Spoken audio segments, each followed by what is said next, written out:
King of the Desert 5 is up and running, and it has been an absolute joy to watch so far. Already, great tournament. The group stage is behind us, so I thought let's take this time and take a quick glance at the playoff bracket to see what we expect from the knockout stages here. Sadly, we already missed the first two sets here. A really entertaining day yesterday.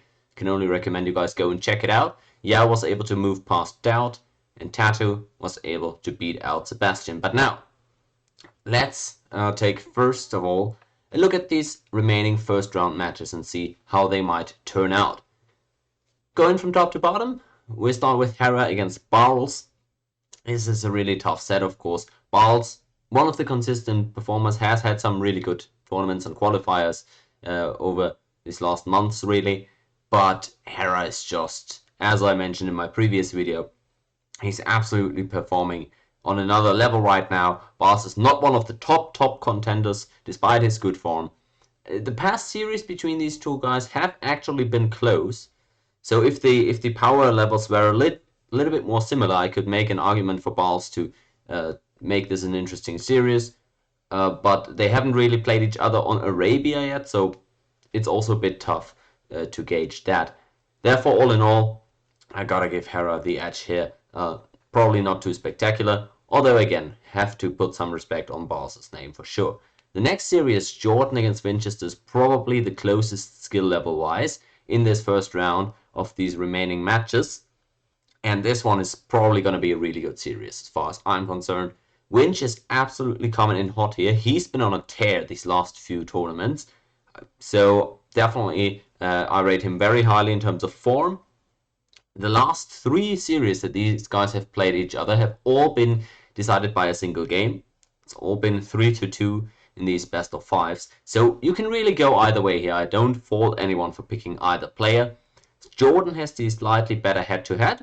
So if you want to make that as the case for why he should be the favorite in the series, I'll be with you. But I'm going to be picking Winchester nonetheless, because since the history between these two guys has been so close, and I believe Winchester to be just on top form these days, I believe he's going to be able to separate himself a little bit. So I'm picking Winchester to beat out Jordan in this first round. Next, skipping the matches that we've already seen, of course, we've got Viper against ACCM.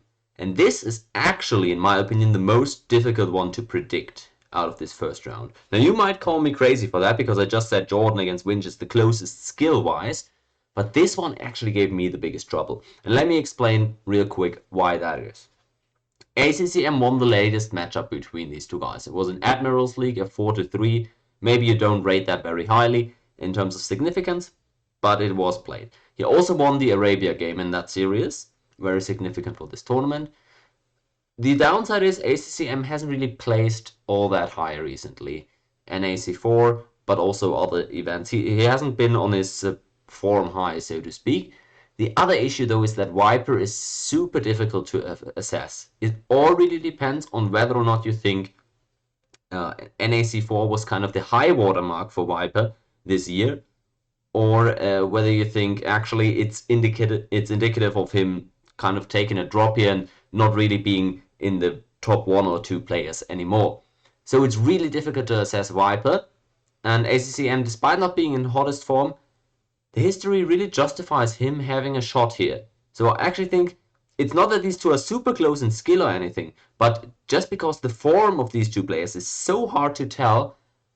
Again, I could see both players really winning this one. I'm going to go with Viper, because I think the NAC4 was not actually his high watermark. I believe him to be better in this event. And I think Titans League also was indicative of that. Plus the health concerns that he had, of course, in spring. So I actually do think Viper wins this one. But this is a really interesting series. And I'm not even going to say that it's necessarily going to be super close, but I'm just saying it's super difficult to predict which form these two guys are in coming into this match. Next up, we've got Nikov against Vivi. And this is also a bit curious, just because there's really not a lot of history between these two guys. Vivi had a really good group stage. Nikov is coming in hot as well. Just like Winchester, I would argue he's actually had really good performances at these past events. Super unfortunate. Both him and Winchester, actually, in some regards, you could argue. Super unfortunate in NAC4. could definitely have placed better there, both of them. And I rate Nico's form pretty high. So I think he's going to beat out Vivi here. And I think Vivi has he's shown up really well in the group stage. But I think this is the high watermark for him at this point. I just think Nikov is in this top 10 area where Vivi just isn't quite at right now. And then for the last two series, we've got Leary against Sito. And this one, well, I mean, you can say about Sito what you like. He's pretty high variance, I would argue, even.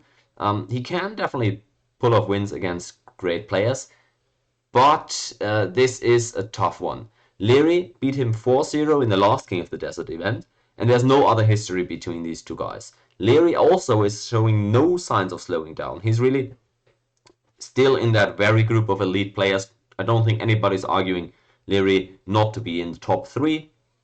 And again, he's not slowing down either. He's had great results even very recently, so I think you can't really make a case for Sito winning this one, other than this being a best of 5, and maybe with the variance of that inherent format, as well as Sito being a competent player, you can always expect an upset at some point in the tournament.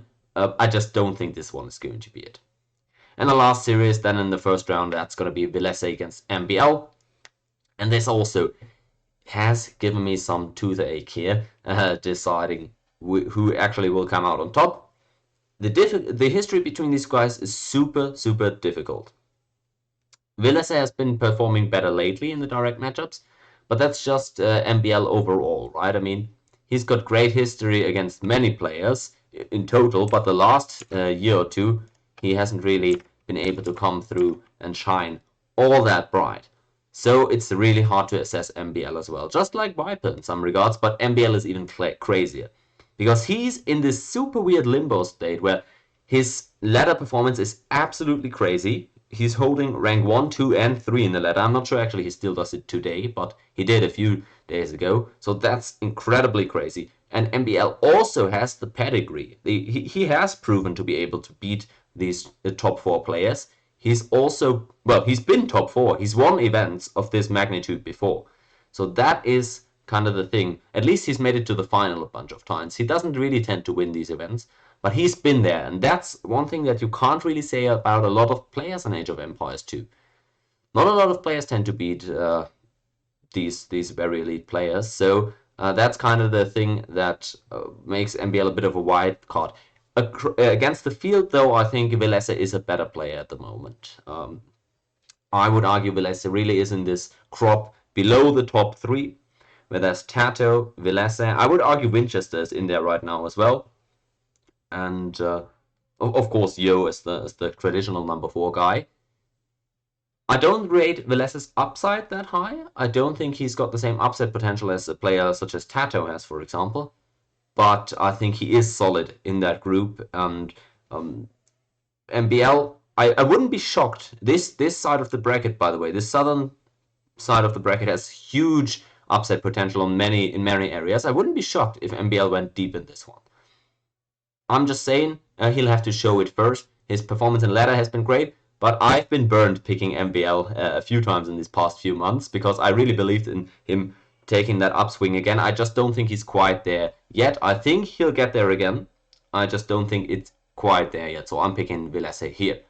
Moving on to the second round, and let's now show these matchups as I've just laid them out. We've got Hera against Winchester, first of all, in the quarterfinals. And this one, well, again, this could be Jordan as well here against Hera, but I don't think it matters either way. I think these are two players that are firmly in the top 10, but matched up against Hera, I don't see it. Specifically against Winch here, Hera owns the head-to-head recently. And there was actually a best of 33. This is a really interesting matchup because these two guys have played a best of 33 against each other. That ended 17-13 for Hera, so closer than you might think. But that was last September, I believe. I didn't actually watch that, but that series was the turning point. Before that best of 33, Winch tended to always win, but since then, Hera hasn't lost against him. And with the continuing increase in form for Hera, I don't see any indication for why he would lose this one. The only thing you could say is that Winch really has been, as I said, in that top 6 discussion here recently, at least for my money. And if he started to take some series against the top 3 elite, I wouldn't be shocked. He has done that a bunch of times against Viper, actually, in the last few months. So maybe he's gonna start beating other guys as well. I'll believe it when I see it, though. And I think Hera has to be the favorite here, especially with the head-to-head recent history. And Hera really only loses to elite players. He doesn't win every tournament, but really he only goes out against the elite all the way down to Tato, but nobody below that, really, traditionally, I would say. So that's why I'm picking Hera here, no matter if it's Jordan or Winchester. He doesn't lose against the lower tier players. Quote unquote lower tier, of course. The other quarterfinals, Yo against Tato. That is just amazing. That is the discussion. Which of these guys is number 4, which is number 5 in the world right now? Really difficult series. We've had this in NAC4 as well. Both players won a series against each other there. Yo won the more important one in the semifinals, but that one was super close as well. This matchup is a coin flip. I'll call it as it is. And the thing is, again, I think Tato has a bit higher upside against the elite players, but fundamentally, I can't really point out a huge skill difference here of any means. The only thing that I'm going to go off for this one is that Tato in this tournament up until this point, including also the series here that was played yesterday, Tato has looked a little tad stronger than Yo, and that's why I'm picking Tato for this one. But by the way, I really hate that way of analysis. I think this is terrible sports analysis, looking at one tournament, the history of only this tournament, and saying, yeah, the last 3 games he looked better than that guy when they didn't even play against each other, while we have extensive history of them playing against each other. But the reason I'm going to make my pick down to this one is that this is the only difference between these two guys. The head-to-head is absolutely even for my money. And the form as well, super close between these guys. So the only difference that I can point out is the actual performance in this tournament so far, where Tato has looked a little tad stronger, but that really, again, I think this is super weak analysis, and thus not really a lot of bass in my voice when I'm picking Tato to beat out Yo here in the quarterfinals. Then, in the southern part of the bracket, again, this side is super crazy and open. This series here isn't, though. If indeed we have Viper against Nikov here, I'll take Viper any day of the week. Let me just briefly explain. Now you could say, how do I give ACCM a shot against Viper but not Nikov? It's all just history. It's true we're no longer in the times of Hidden Cup 1 and 2, where Viper just sweeps him away in 20 minutes per game. But the series score between these two guys in series, not in single games, in series, is 14-0. Now that includes some gimmick tournaments, some Empire War stuff as well, probably. But just to give you guys an idea, Nico literally has never beat Viper in a series, and he has never won more than 1 game. I think he won 2 games in a series, but that was Empire Wars. So in a real series, that's relevant for this one, he's never won more than 1 game. And sure, as I explained, he is in really good form right now, and Viper is difficult to assess. So it's not impossible he wins. It's just that we've seen no indication that would make that plausible. And also in NAC4, I would say the Viper hasn't given me any doubts that he would be able to beat Nikov. Unfortunate for the Argentinian, because as I said, he's been in good form and he could beat some guys. Viper really just is difficult. I have to say though, if ACCM ends up beating Viper in round 1, which again I can see happening, I pick Nikov over ACCM. So if that matchup ends up coming through, I have Nikov going to the semis. So that's the respect I'm going to give him. But I don't see it against Viper. And then we've got Leary against Vilese as the last quarterfinals, at least according to my predictions here. And there's also good players, but Leary owns this matchup. This seems to just be his for the taking. Vilese has been great recently, and he's also gone through the tougher road to get into this quarterfinals in the tournament so far. So that's the angle you could go if you wanted to predict Vilese. I don't think you're crazy if you're doing that, but it's another one of these cases where I'll believe it when I see it. So as things stand, I'll have Leary over Vilese. Gotta say though, if MBL wins against Vilese in the first round, I give MBL a good chance against Leary as well, as crazy as that sounds. This bracket is super difficult to predict, and yeah, I could see MBL winning here. I don't really think Vilese would win against Leary though, so I have Leary going through, which leaves us with these semifinals. That's the most likely outcomes according to me. And what a beautiful look this is. This is the top four, arguably. Again, Yo or Tato could be in there. It's coin flip for my money. But the seeding proves to be pretty good if this actually is what ends up coming into fruition. So let's take a look at these semis. Still a best of 7 series here. Who ends up winning? Hera against Tato. Now I want to emphasize, if Yo ends up being here, which is very well plausible, he's not winning. If this is Hera against Yo, we've got Canada in the finals. But since I believe it's going to be Tato, this could be a series that to watch out for. Tato has proven to be able to win major events and to be able to beat Hera or other top players. So that's what I've been saying. He's got a pretty fine record against the top 3. The issue being Hera is just on a tear, and he's great. But basically, if Tato is able to summon it up, if he goes full Heidelberg on him, we could see him moving on to the finals. It's not out of the picture. It's not the unlikeliest upset out of all those that I've highlighted before, but it would still be an upset, and I have to give Hera the edge percentage-wise. Again, nobody really looking better than him right now. I'll give him this semi-final victory. On the other side of the bracket, again, this is the semi-final that I'm 0% confident in. On almost all of the previous games, I've outlined how it's very plausible another guy wins. But for now, we're left with Viper against Leary. This is the El Clasico of AOE2 right now, at least. Great matchup, so I can't get enough of that. So I'm not mad we're getting it here again. I think maybe, since we've seen an NAC4 already, a semi-final between Hera and one of these guys would be cool. I would like to see Hera have to go through both of them to win the title. But he's the number 1 seed, and thus it's not his fault that he's not forced to do that. So, how's the matchup actually gonna go? Tough call. Leary has been doing better against Viper in the last 2 years. The NAC4 results were great for Leary. He swept him in the group stage, and in the semifinals it was a 5-3. But, and here's the first asterisk, that semifinals was super close. That semifinals, for my money, was 50-50, and was closer than the actual finals that went 5-4 for Hera. But I think that 5-3 semis was really on a knife's edge. So, despite the results being great for Leary in NAC4, I gotta say, it might be looking a bit too good there, a bit better than the games actually looked. Now, this is the narrative match of the event, because if Viper wins this, if Viper actually gets here in the first place and then wins against Leary, he establishes that, or at least puts a huge step forward in establishing that we are in an era of Age of Empires 2 where we've got a top 2 to worry about. Hera and Viper, the 2 guys that determine tournament winners between the 2 of them.